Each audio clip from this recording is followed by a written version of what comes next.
Matthew chapter 22. Jesus also told them other parables. He said, The kingdom of heaven can be illustrated by the story of a king who prepared a great wedding feast for his son.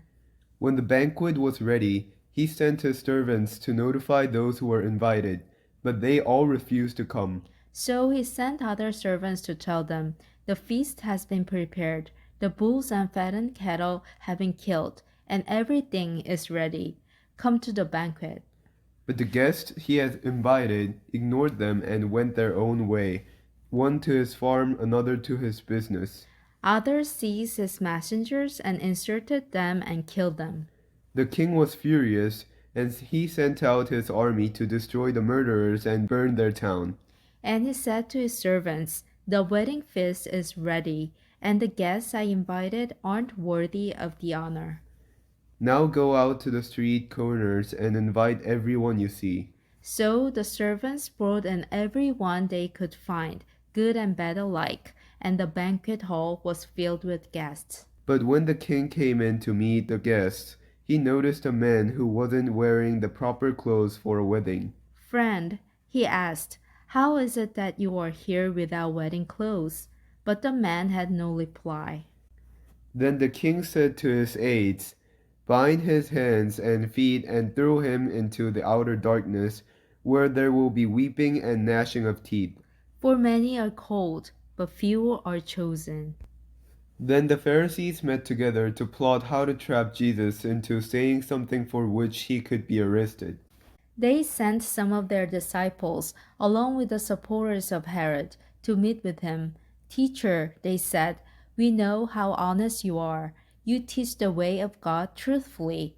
You are impartial and don't play favorites. Now tell us what you think about this. Is it right to pay taxes to Caesar or not? But Jesus knew their evil motives. You hypocrites, he said, why are you trying to trap me?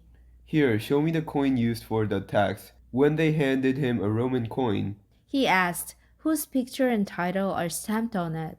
Caesar's, they replied.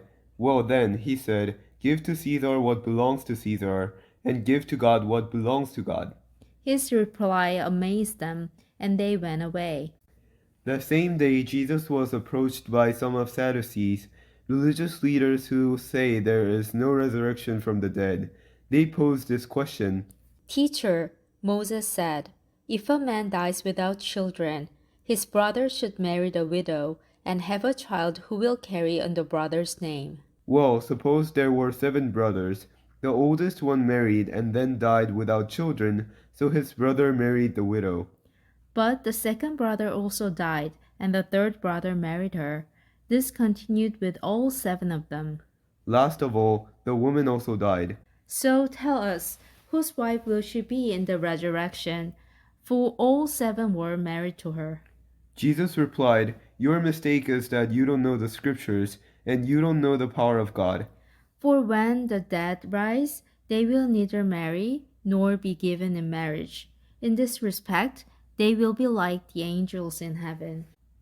But now, as to whether there will be a resurrection of the dead, haven't you ever read about this in the scriptures?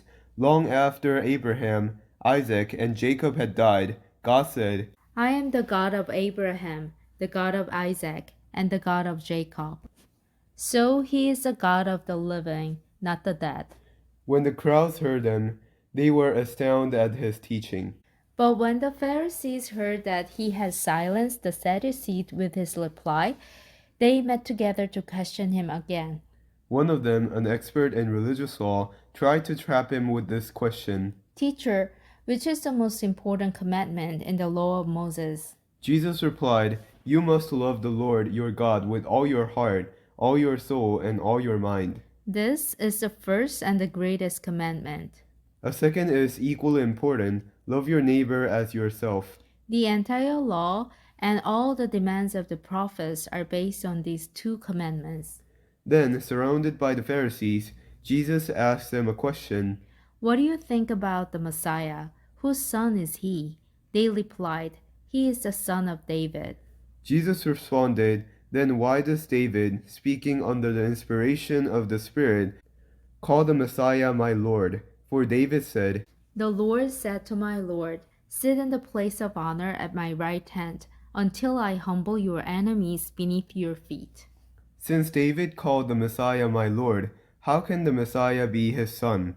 No one could answer him, and after that, no one dared to ask him any more questions. Amen.